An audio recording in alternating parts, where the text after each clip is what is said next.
Hi friends, welcome to Fabulous Chef. இன்னைக்கு நம்ம வீடியோவில் ஒரு டேஸ்டியான டபுள் கா மீட்டா ரெசிபி எப்படி பண்ணுறதுன்னு பார்க்கலாம். இது ஒரு சூப்பரான ப்ரெட்டில் செய்கிற ஒரு டெசர்ட். ஃபர்ஸ்ட் அதுக்கு தேவையான பொருட்கள் பார்த்துக்கலாம். நான் இன்றைக்கி 10 ப்ரெட் ஸ்லைசஸ் எடுத்திருக்கேன். அதை இந்த மாதிரி முக்கோணமாக கட் பண்ணி ஓரத்தையும் கட் பண்ணி வச்சுக்கோங்க. இப்போது ஒரு வடை சட்டியில் எண்ணெய் ஊற்றிக்கலாம்.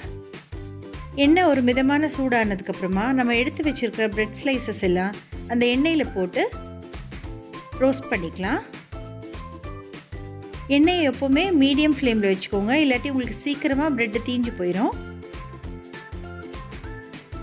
ரெண்டு பக்கமும் அந்த ப்ரெட்டை திருப்பி போட்டுக்கிட்டு நல்லா அது ரோஸ்ட் ஆகிற வரைக்கும் கொஞ்சம் நேரம் எண்ணெயில் விடுங்க.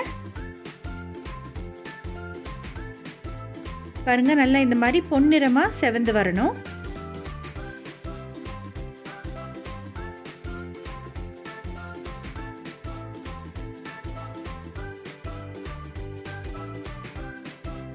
ப்ரெட் நல்லா ரோஸ்ட் ஆனதுக்கப்புறமா அந்த ப்ரெட்டை எல்லாம் நல்லா எண்ணெயிலேருந்து வடிச்சிட்டு ஒரு பிளேட்டில் டிஷ்யூ பேப்பர் போட்டு அதில் எல்லாத்தையுமே அரேஞ்ச் பண்ணி வச்சுக்கோங்க. பாருங்கள், நம்ம ப்ரெட் ஸ்லைசஸ் எல்லாமே நல்லா ரோஸ்ட் ஆயிடுச்சு. இப்போது நம்ம சர்க்கரை பாகு ரெடி பண்ணிக்கலாம். அதுக்கு ஒரு வடை சட்டியில் ஒரு கிளாஸ் அளவுக்கு சர்க்கரை எடுத்திருக்கேன். இது ஒரு 250 ml கிளாஸு. அதே கிளாஸில் ஒரு டம்ளர் அளவுக்கு தண்ணி எடுத்துக்கலாம். அதையும் சேர்த்துக்கலாம். ஒரு சிட்டிகை அளவு உப்பு சேர்த்துக்கலாம்.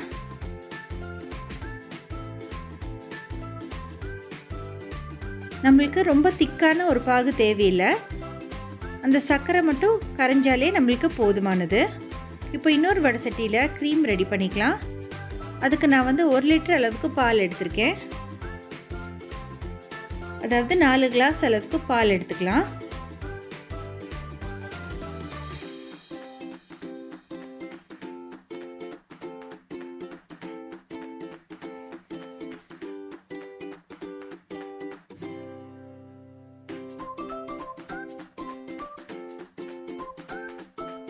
இப்போ பால் சேர்த்தாச்சு. ஒரு கிளாஸ் அளவுக்கு சர்க்கரை எடுத்து அதையும் அந்த பால் கூட நம்ம சேர்த்துக்கலாம். பால் நல்லா கொதிச்சு திக்காகட்டும்.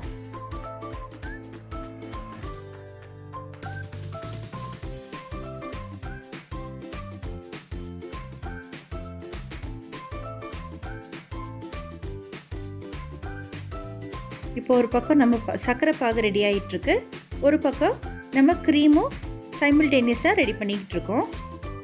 பாருங்கள், சர்க்கரையெல்லாம் நல்லா கரைஞ்சிருச்சு. ரொம்ப திக்காக தேவையில்லை. பாருங்கள், சர்க்கரை கரைஞ்சதும் நம்ம அந்த சர்க்கரை பாகை ஆஃப் பண்ணி தனியாக எடுத்து வச்சுக்கலாம். இப்போது ஒரு கப்பில் ஒரு 2 டீஸ்பூன் அளவுக்கு கார்ன்ஃப்ளவர் மாவு எடுத்துக்கோங்க. அதில் கொஞ்சமாக தண்ணி சேர்த்து கலக்கிக்கோங்க.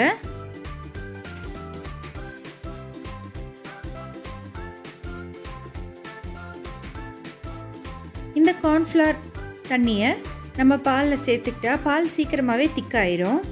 பாருங்கள், நல்லா பாலெல்லாம் கொதித்து திக்காக வந்துருச்சு. இப்போது ஒரு 1/2 டீஸ்பூன் அளவுக்கு ஏலக்காய் தூள் சேர்த்துக்கலாம். அது கூடவே நம்ம கலந்து எடுத்து வச்சுருக்கிற இந்த கார்ன்ஃப்ளவர் தண்ணியும் சேர்த்துக்கலாம். இப்போ நல்லா கலந்து விட்டுக்கோங்க.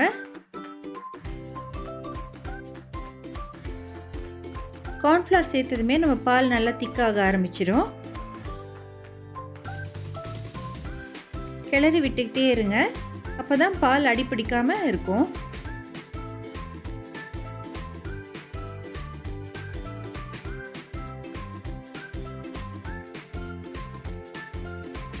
பாருங்கள், நம்ம பால் நல்லா திக்காயிட்டு வருது.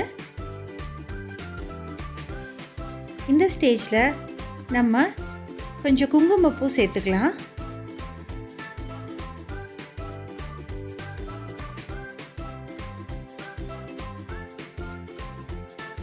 பால் நல்லா கொதிச்சு திக்காயிடுச்சு. இப்போது ஒரு சிட்டிகை அளவுக்கு குங்குமப்பூ சேர்த்துக்கிட்டிங்கன்னா ஒரு நல்ல மஞ்சள் கலர் வரும் நம்மளுக்கு. அதே மாதிரி ஒரு ஃப்ளேவரும் நல்லாயிருக்கும். குங்குமப்பூ சேர்த்து நல்லா கலந்து விட்டுக்கோங்க.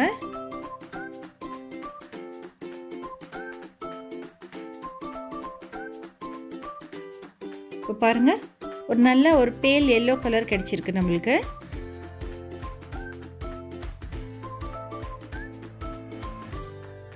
பால் நல்லா திக்காகிற வரைக்குமா நல்லா கிளறி விட்டுக்கோங்க.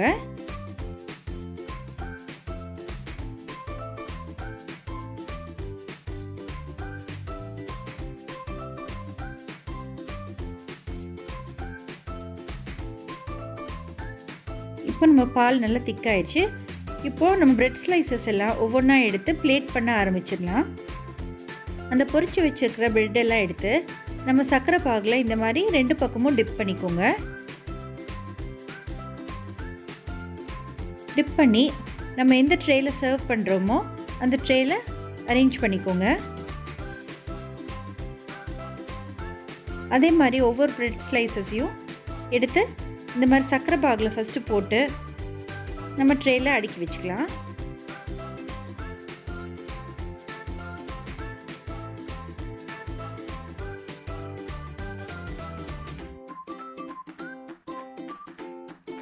இப்போ அடுக்கி வச்சதும் நம்ம ரெடி பண்ணி வச்சுருக்கிற அந்த க்ரீம் மிக்ஸ்சர் அந்த பாலை எடுத்து அது மேலே லைட்டாக ஊற்றிடுங்க.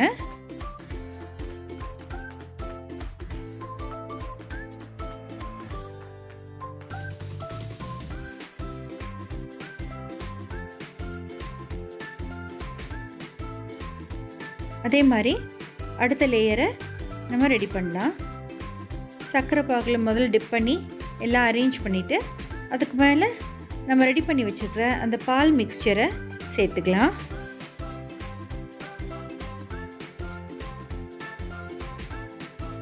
எப்போவுமே இந்த டெசர்ட் பண்ணதும் உடனே சர்வ் பண்ணிடுங்க. நீங்கள் கொஞ்சம் நேரம் கழித்து சர்வ் பண்ணுறதுன்னா இந்த ப்ரெட்டெல்லாம் பொரித்து எடுத்து வச்சுக்கிட்டு இந்த பாலும் கடைசியாக நீங்கள் சர்வ் பண்ணுறதுக்கு முன்னாடி கொஞ்சம் லேசாக சூடு பண்ணி ஊற்றுங்க. இந்த டெசர்ட் வந்து கொஞ்சம் சூடாக சர்வ் பண்ணிங்கன்னா ரொம்பவே டேஸ்டியாக இருக்கும். இது குழந்தைங்களுக்கெல்லாம் ரொம்பவே பிடிக்கும். கண்டிப்பாக ட்ரை பண்ணி பாருங்கள். இதே மாதிரி எல்லா லேயர்ஸையும் செட் பண்ணிவிட்டு மேலே கொஞ்சம் குங்குமப்பூ ஸ்ப்ரிங்கிள் பண்ணி சர்வ் பண்ணுங்கள். அவ்வளோதான் ஃப்ரெண்ட்ஸ், நம்மளோட டேஸ்டியான டபுள் கா மீட்டா ரெசிபி ரெடி ஆயிடுச்சு. கண்டிப்பாக ட்ரை பண்ணி பாருங்கள். லைக் பண்ணுங்கள், கமெண்ட் பண்ணுங்கள், சப்ஸ்கிரைப் பண்ணுங்கள்.